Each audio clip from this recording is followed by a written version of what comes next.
Must have been a good read. What book was it? What was the book? Espo doesn't owe you that, detective. Let the man live. What if it was embarrassing? Oh, you really think there's playboys in this train library? I'm doubtful on that one.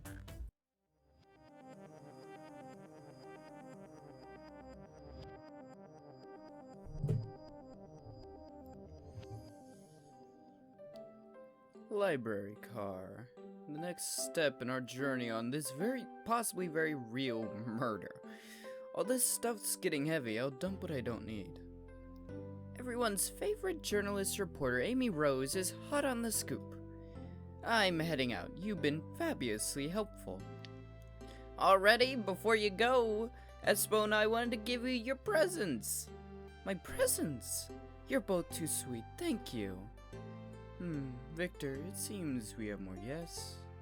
Amy, there you are. Found any leads yet? Oh, the detective pair needs help from the birthday girl. She knows everyone's allowed to be sassy on their birthday. The tip is just too... I think I already made that joke at the end of last episode, so let's not make it again. This tip is just too juicy to ignore. I'll see you all around. Don't worry, Sonic. I'll be the one to avenge you, and quick. But how are you gonna leave? The door to the next car is locked. Oh, you doubt the birthday girl? Birthday key. The birthday girl has a master key. Right, the birthday girl gets the birthday key. Of course, it's a birthday privilege. I'll solve this case before anyone else. Bye. Especially when you don't have to figure out how to get out of these freaking cars. Amy may be hasty, but she's thorough. I missed that one. Oh, thorough, is she? Huh. Now, what are you two doing? Looking mighty suspicious, I say. I'm the detective, so I can't be the murderer. And I'm, here to ask if anyone's hungry. Starved, I'd kill for a chicken parmesan right about now. Unless I can make that in a microwave, we're not gonna be serving that. Maybe kill isn't the right language to use right now. I'm Victor, the butcher. I'm licensed to handle raw meat. Are you? And I'm Espo, the poet. Ah, poetry. It resonated message from poet to reader meant to challenge our delicate perspectives with the most rhythmic of prose. Can I hear some? Sure. Teardrops in the spring, can you hear me sing? La la la, dee dee dee. Was that it? I have more if you like. Cherry blossoms in the spring. I'm satisfied for now. Thanks. At least he's rhyming, I suppose. Jeff and I are here to establish both of your alibis. Can you walk us through what happened after Amy had everyone leave the dining car? Oh, sure, it's simple. We just explained this to Amy, actually. When we were all set off, Rogue, Blaze, Shadow, and Sonic all passed through this library car. Okay. Where Amy told me and Espo to stay. I promptly picked a book off the shelf and made myself comfortable. Victor got bored, so he left to see what Knuckles was up to in the saloon car. Yep.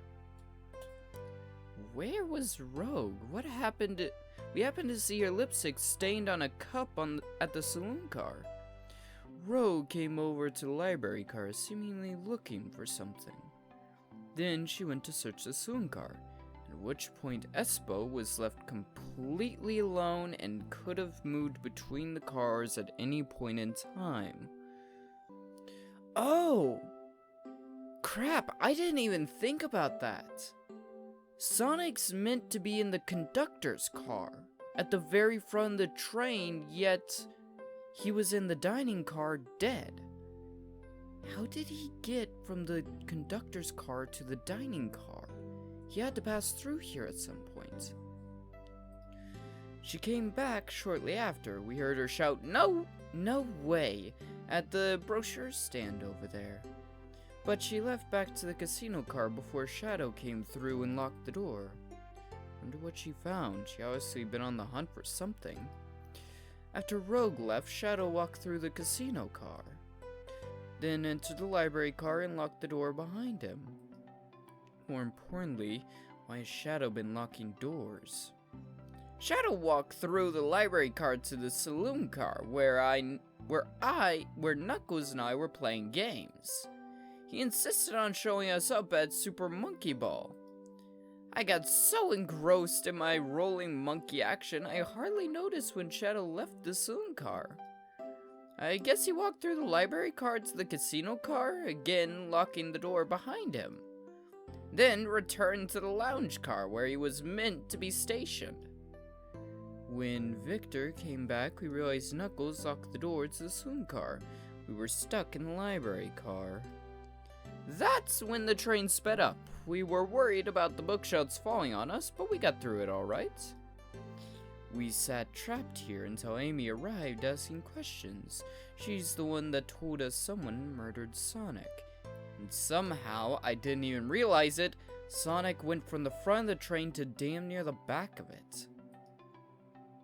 And yeah, that's all that happened. With all these locked doors, it seems Victor or Espo couldn't have left the library or the saloon car. They could have, momentarily at least.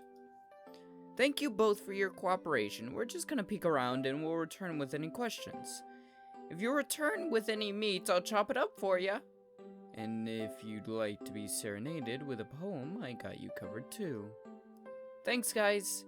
Their alibi seems solid enough, but we should still search for clues. Always good to stress an alibi. What we're looking for is any evidence that proves what they're saying is true. Like a camera? We can confirm Victor's reason for leaving his post and determine if Espo was actually in the library car reading. A tall task, but we can do it. Let's get to the bottom of this, Tails. Absolutely.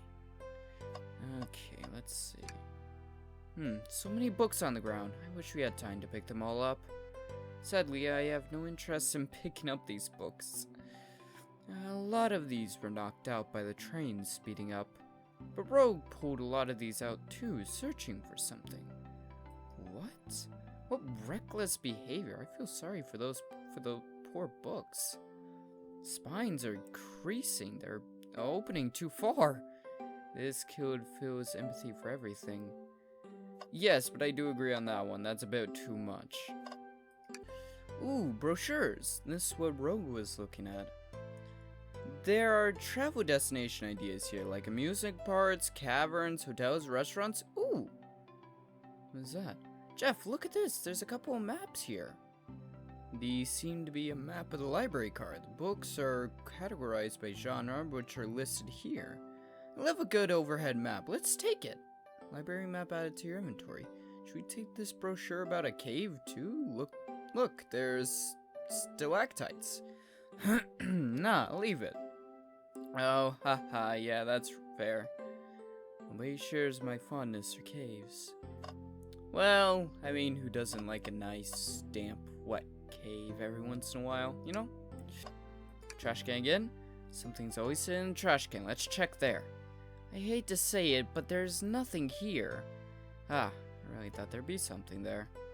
Jeff, are you sad there was nothing there in the trash bin? No, I'm alright. I'm sure there will be something hidden in the next trash bin we find. You really think so? Yeah, we just gotta stay optimistic. Yeah, okay, these trash bins hide a secret. Are hiding a secret. I'm sure of it. Jeff, you're pretty unconventional, but I like that. Was that supposed to be a compliment? I think so. Globe of our marvelous planet. I haven't traveled around much. The islands are fun and all, but I'd love to visit some of the countries. They're a lot of fun, honestly. Plenty of wonderful people and shops. The food can't be beat either. Sounds perfect for a vacation. The conductor was talking about that if you've ever been there. I have actually. If you're ever visiting, be sure to stop by the university and say hi to Professor Pickle. He'll tell you everything about the area and make some scrumptious sandwiches. I'll keep that in mind. This group knows everyone and has been everywhere, haven't they? And yeah, they're technically superheroes. Ooh, I wish I could stop and look at all these books. But Sonic needs me. No time to rest. Alright, let's move on then. Well, I mean, a little peek wouldn't hurt. He's scavenging through all the book titles excitedly. He's like a kid in a candy shop, or in this case, a genius in a train library. That's odd. I know some books have fallen out on the floor and everything, but every book on these shelves is in alphabetical order, but this one. Ooh. It's the user's guide to the Mirage Express, the train we're currently on. Don't you think someone found it on the ground and put it back? Maybe, but it is interesting. Let's make a note of this. Rogue was looking through books or something along those lines. Wow, good thing I took a look. That's the way out. Shadow supposedly walked through the library car before going into the saloon car. Ooh, when Shadow left the library car, he locked the door on his way out. There's gotta be a reason he's doing this. Should we make a note of it? Yeah, I do believe we should. Shadow's lock is added to your inventory. I think we found enough clues. Let's go interrogate Victor and Espo and find out what really happened. I knew there was another one. Chaos Cola, check out our book club. Book of the month, Gone Gal. Okay, the guy that's not gonna start singing poetry first.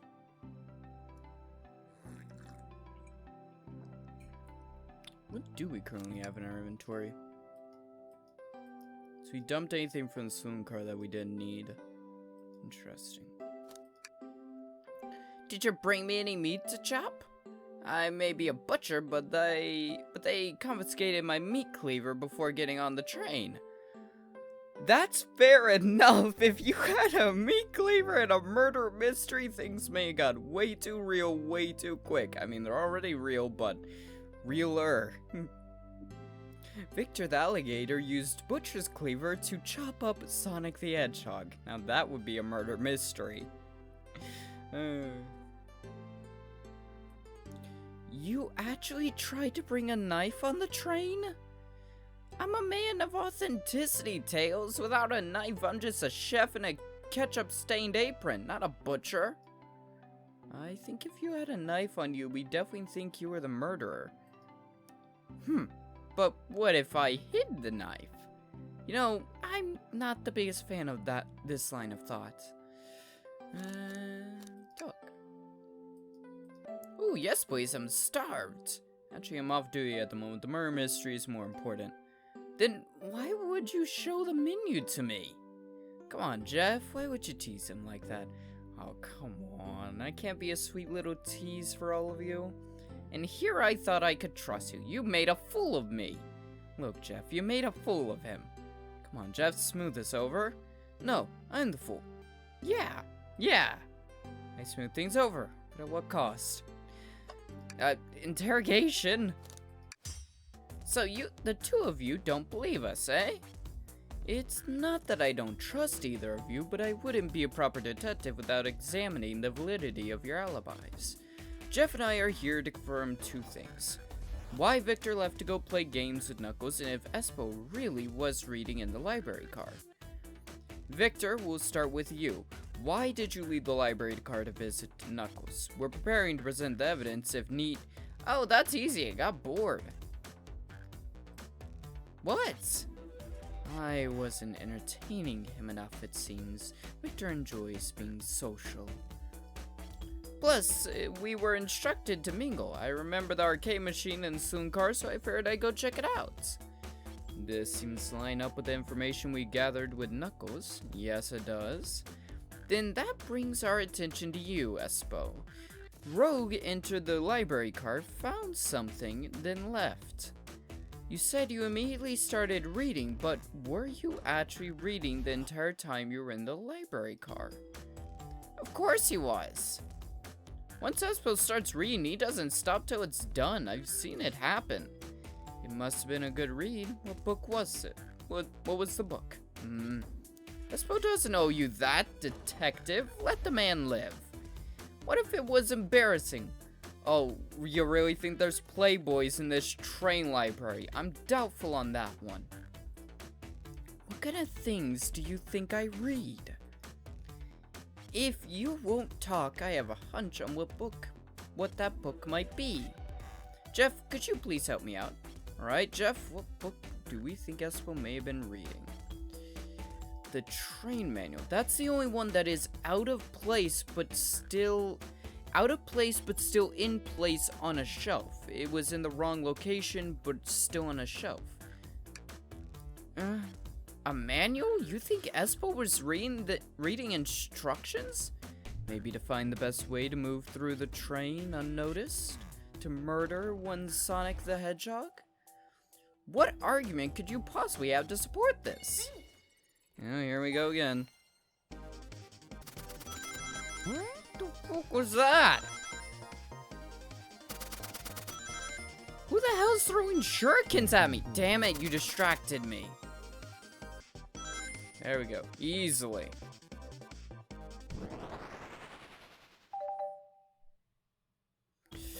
There are books scattered around the floor, sure, but the remaining books on the shelves are all in alphabetical order.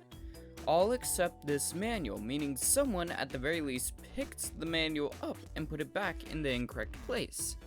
The lack of attention to detail isn't normally like you, Espo. Hey!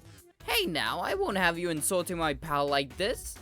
Calm down, Victor. I know you mean well, but I can handle myself. Apologies, Espo. A butcher and a poet, friendships can form anywhere.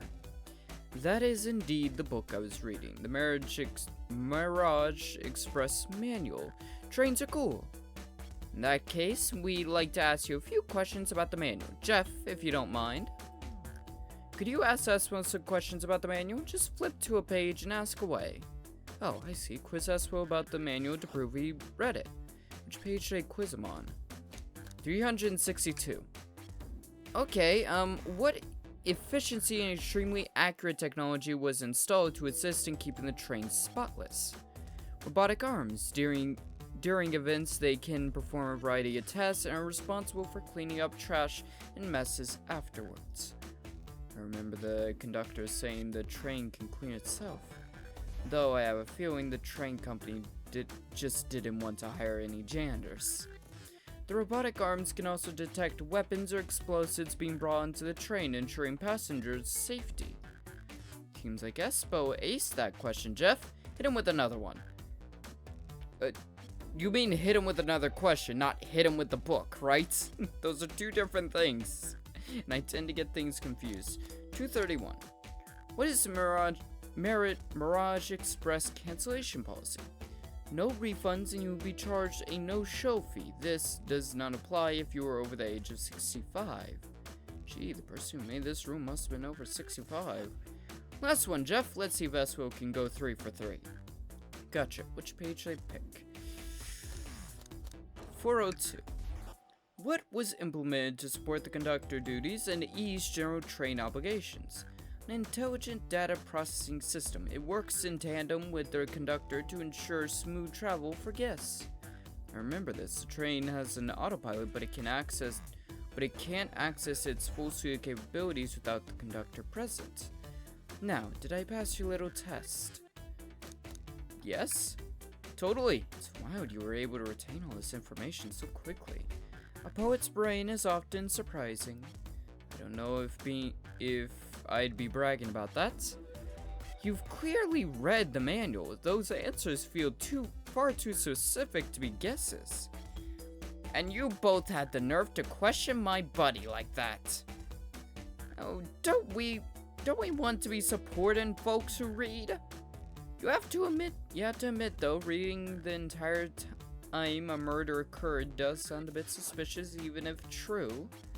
But he answered all my questions so calmly. That's very impressive. No, I understand everyone's cautious attitudes. Victor was the only one to see me reading. After all, my alibi is hard to abstain sustained despite being the truth.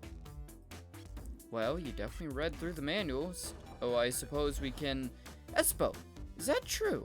Victor was the only one to see you reading. Yes, that's correct. Problem?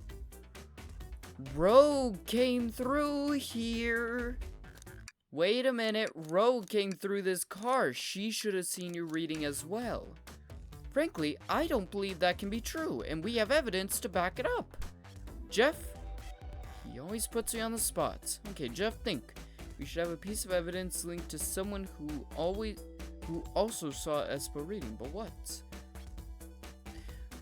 Shadow should have saw him reading, as well as Rogue should have saw him reading.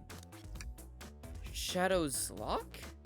Please, pray tell, what this has to do with anything? We're up, Jeff. Let's get our argument together. Both Shadow and Rogue should have saw him.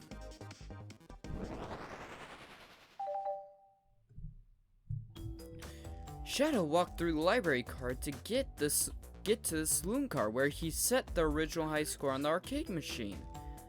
Yeah, but I ended up beating it. It wasn't the high score long. Crocs are natural gamers. Are they? As Will said, he saw Shadow into the library, but he's mentioned nothing about Shadow's return. He only mentioned that Victor came back. When Shadow left Knuckles and Victor in the saloon car, Espo was fully seated reading his book for a good while at this point. We know Shadow had to walk back through the library car when he left the saloon car. So there's absolutely no way Shadow and Espo didn't notice one another on Shadow's return trip. I mean, it was a simple slip-up. I was just fully immersed in my book that I didn't notice Shadow. Were you fully immersed in Rogue? You're telling me the sound of the doors opening and locking wouldn't have caused you to look up? Well, you see... I mean, since Espo's desperation here, defending the argument that he was reading the entire time isn't easy. So if you didn't see Shadow returning from the saloon car to lock all the doors, then at that moment you were really in the were you really in the library car at all? But how would Espo leave? Should have locked all the doors and no one saw Espo in the saloon car. It's a mystery, my dear Jeff, one that I would love for Espo to solve. You gotta believe me. That cool demeanor is vanishing. I was so involved with my book that I didn't notice Shadow pass back through the library car, honest. When Victor returned, he even had to tap me on the shoulder to get my attention. Yeah, I think I remember doing that. I must avenge my friend's death, so I'll ask you again, Espo. If you weren't there for Shadow to see you reading, then how did you leave the library car? I didn't. Why doesn't this seem right to me? Tails definitely feels like he's onto something, but I don't see it. Was Espo simply sitting reading, or did he somehow vanish to not notice Shadow returning to the library car? What should I do?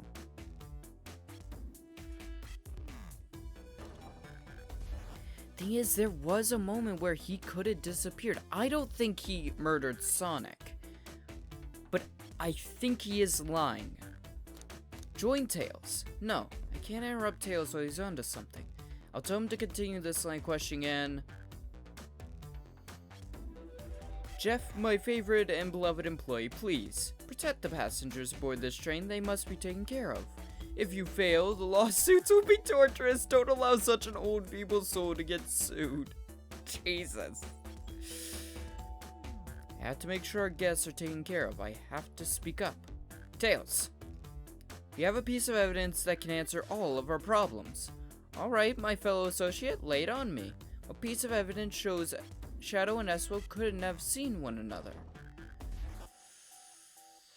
The map of the library? Alright, now let me get my thoughts in order. That's the only other piece of evidence that could have any applicability to this situation. So if I didn't pick, actually no, he has to say we have enough evidence before I'm allowed to interrogate. There we go.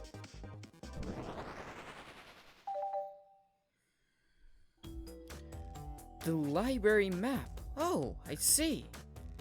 See the exits? Yes. They're right across from one another, a straight path. If Shadow walked through this straight path, there's a way Espo and Shadow couldn't have seen one another. Looks like you have to point out where exactly on the map. Where could Espo have been in for Shadow not to see him?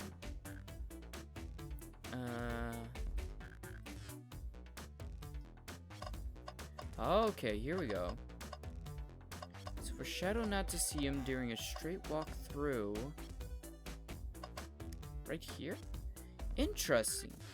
Interesting. That's where I was sitting reading my book. I can second this. When I returned from the saloon car, Espo was in the same spot. That confirms it then. See, Shadow and Espo couldn't have seen one another from this spot, because a bookcase is in the way. There's no way Shadow could have seen Espo or vice versa. It makes a lot of sense why you never mentioned Shadow's return, Espo. There's just no way you would have seen him. I apologize for losing my cool back there. I felt like I was grasping despite telling the truth. But I'm glad you all believe me now. Your alibi isn't the most airtight, but I have no further points. Thank you both for answering all our questions. We did it! Another pair of alibis validated. Yes! Too many locked doors to worry about, but I'm glad everything straightened itself out in the end. Well, I'm exhausted. I'm gonna crash here for a bit. These chairs are so comfy. Likewise, I could use a breather. Sadly, our work isn't done. I have plenty of questions for Rogue and especially Shadow. Oh, it seems the door to the next car is open. Amy must have kept it open when she passed through earlier. Then that's our cue to leave. See you later, Victor and Espo. Give 'em heck, and if you need any meat chopped up, say the word. With what? I'll keep my poetry sharp for you both. A murderer is on the loose. While doors keep getting locked, tick-tock goes the clock. Our heroes are in the caboose. At this point, I'm feeling pretty confident in our detective abilities. We're really doing this. Come on, Jeff, let's see what's next. Coming! Off we go. You sure you don't want to stay back and look at the great books a little longer? That's the mystery calls. Okay, the investigation continues. Hey, the casino car. All this stuff's getting heavy. I'll dump what I don't need. Rogue, there you are. We have a lot to say to you. Indeed we do. But for right now, I'm actually going to end this episode of Who Murdered Sonic the Hedgehog off here. Very fun and interesting continuation of this strange little murder mystery. Next episode, we are going to be interrogating Rogue and that one. I've forgotten her name, I'm sorry. But yeah, we're going to be interrogating them, maybe interrogating that weird little pigment wannabe. Also inquiring about the elevator? What the hell? Okay. Yeah, right now I'm gonna end this episode of The Murder of Sonic the Hedgehog off here. If you enjoyed, there's a playlist down in the description where you can watch all past and future episodes as well. Think about leaving a like, comment, subscribe, all that good stuff. And that be good, be well, and I'll see all of you in the next one. Goodbye.